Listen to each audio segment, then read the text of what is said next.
jsou zákeřní tyhle serpentíny. A nejen tyhle serpentíny, všechny serpentíny. Lákají nás jako sirény naklopit tu motorku víc a víc.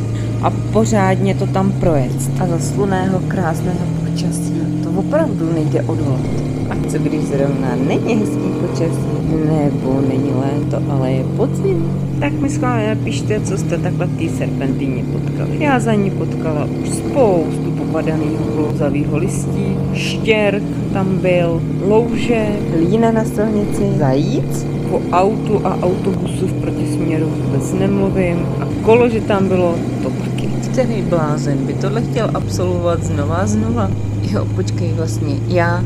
Chápete, jak něco může být tak krásného a zároveň tak strašidelného? Zatáčka je lstivá cesta, ta nesvádí jen rychlostí, povýšenost zle potrestá a pokora dá radosti.